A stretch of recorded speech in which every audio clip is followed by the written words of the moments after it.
Hi guys, welcome back. I want to talk about the hidden dangers that England, Ireland, Wales and Scotland may have in this Six Nations coming up in the 2021 Six Nations that aren't obvious in the short term, might not affect them, but may come back to bite them in the long term. We're in the middle of the World Cup cycle, and this year is the year where teams can try things, they can experiment, they can move their games on, and you don't want to waste this time. So are there some hidden dangers there? So let's look at England. Now this first one is actually, it seems like a positive.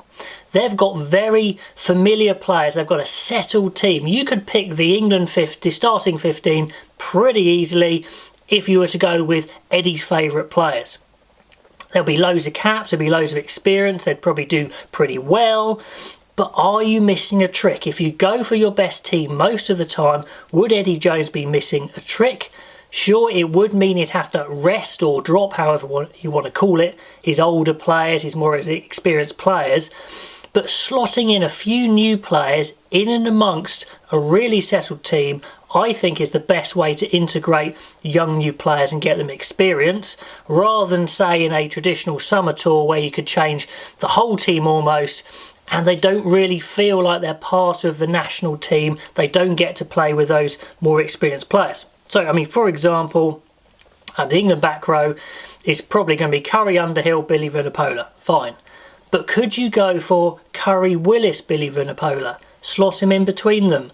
Or try Sam Simmons at 8 with a Toje for extra bulk at 6 and Curry at 7. Or what about the halfbacks? Let's say Farrell plays 12, Youngs plays 9. Could you slot a youngster in between them, say Jacob Umanga? I don't know. Sandwich the young guys in and amongst a lot of experience could be the way to go. Maybe you get Lawrence in with Ford and Farrell, or in the back three you get Malins in at fullback surrounded by, say, Watson and May. I think these are things England should really do, and if they don't, it could be a hidden danger that could come back and bite them when they need to call on these younger players.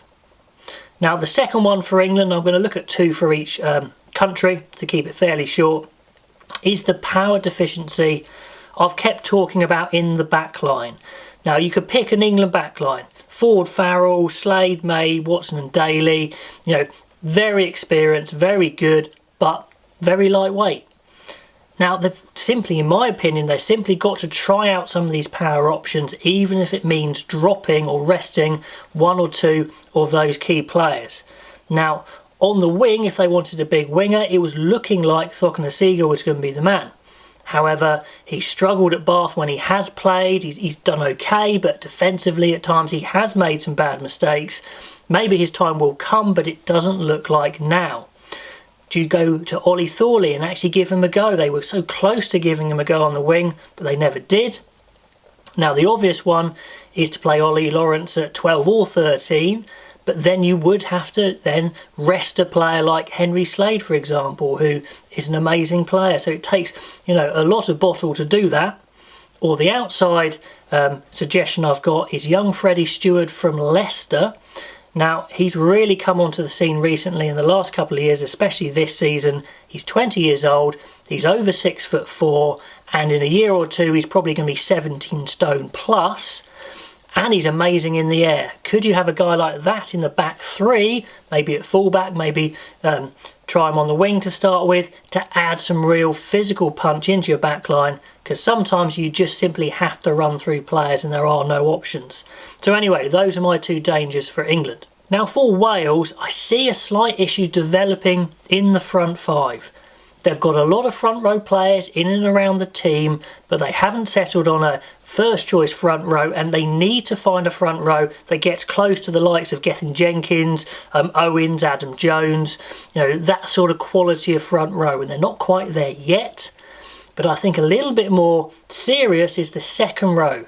Now, we've just heard Jake Bull will be going back to Australia to stay with his family, which is completely understandable. He's given an awful lot to Wales and the domestic game in Wales, so fair enough, but he's a big loss. Alan Wynne-Jones is going to be turning 38 in the World Cup in 2023. And doesn't matter how skillful he is or how well he keeps his body going, he will have slowed down significantly if he even makes it. Do you want a 38-year-old playing in the World Cup in a key position? If he's the best, maybe you do, but still, he's not going to be as good as he was when he was 29 or 30, say. So that leaves at the moment in the senior camp Rowlands, Beard, Seb Davis. Are they, I mean, they're good players, but where would they rank alongside, I don't know, let's say, Itoje and Hill, or Laws or Launchbury for England, or Ryan and Baird or Henderson, or Gray and Cummings? If you were to rank them, well, those Welsh second rows would come out fourth probably. Not to say they're not good players, but obviously it's all comparative, it's all relevant. So, or relative, I should say. So in the second row, do they need to start looking deeper, finding some new second rows that could potentially come up to that world-class standard that they've had in the past? So that front five could be a lean period for Wales if they don't address those right now. The second danger is in the halfbacks, and it's not because there's not good halfbacks, it's because they've got to decide their best halfbacks, or their starting halfback and their backup halfback. It's been chop and change. I mean, with nines, you've got so many good nines. Thomas Williams, Gareth Davis, Rhys Webb, Lloyd Williams at the front of the queue there. But which one? They need to decide and give them time, and they need to give them time with their partner. Is it Bigger? Is it Sheedy? Is it Patchell? Will Anscombe come back from injury? Young Costello at the Scarlets looks a prospect. Jared Evans is still there. Seb Davis is still there. It's not a problem on personnel, it's which personnel. And that's a hidden danger if they keep chopping and changing. Or let's say Pivac settles on a pair, then maybe he goes before the World Cup and they have to start again. Could be an issue. Anyway, that's what I see potentially slipping up for Wales. Now for Ireland, the hidden danger isn't that Johnny Sexton is a bad player, not at all. He's Ireland's best 10. But who will, succeed him? Again, like Alan Wynne-Jones, in the next World Cup, he's going to be 38. And for a back, that's even more significant because you have to rely on your speed a bit more. And it doesn't matter how good and experienced he is, do you really want a 38-year-old fly half leading a World Cup charge and try and get in a semi-final or a final, say? And the answer is probably no, to be honest. So who's it going to be? Is the generation under Sexton good enough? The likes of Carty, the likes of the Byrne and Burns. I mean, are they actually good enough to get to that World Cup semi that they so desperately want? Or do they need to skip a generation and go to the younger guys coming through? Now, whatever they're going to do, they need to decide now. Do they need to rest Sexton for certain games and then get these youngsters in? I would say they probably do this year. It's a big call. You'd have to drop your captain, but Farrell's made that problem for himself by making him captain, which he didn't have to do. So that's going to be interesting. So this problem isn't that Sexton's a poor player, it's that time is running out and they'll need to make a move sooner rather than later. Let me know your thoughts on that one, that'll be interesting. And the second one is quite similar really. Murray's surely their first choice 9, but the backup behind Murray, I'm not seeing that pure class quality just yet. Gibson Park was tried. Is he really as good as the backup 9s for the other nations? I'm not sure.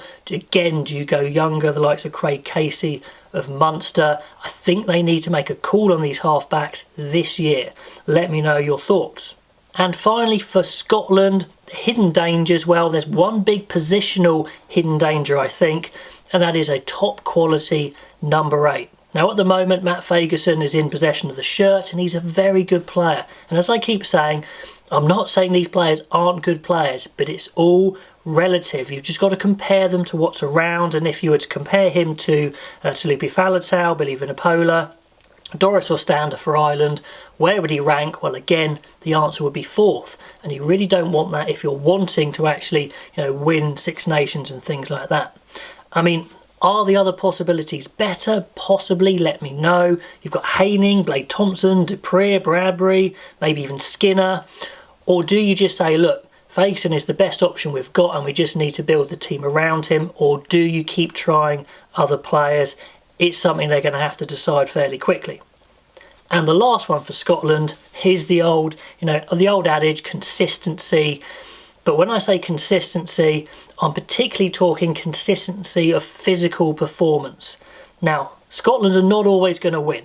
They're a small nation, they've got 2 professional sides, they don't have the money to keep all their best players in those professional sides anyway, so they're going to have to pick players outside of Scotland, and you just can't, and the numbers of players registered in Scotland at the grassroots are a lot smaller than the other nations anyway, so you're not going to win all the games. But what you can, I think, demand, if you like, is consistency of physical performance.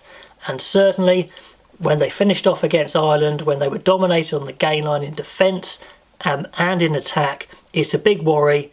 Wherever they are physically, they need to stay there at a level playing field so they can build their game around that and they know what's coming. So consistency of physical performance for Scotland is the other hidden danger. If they don't do that, then you can never really make predictions and build your team. Anyway, guys, those are my hidden dangers for England, Wales, Ireland and Scotland building into the Six Nations. Please let me know what your hidden dangers would be. Would you agree with mine?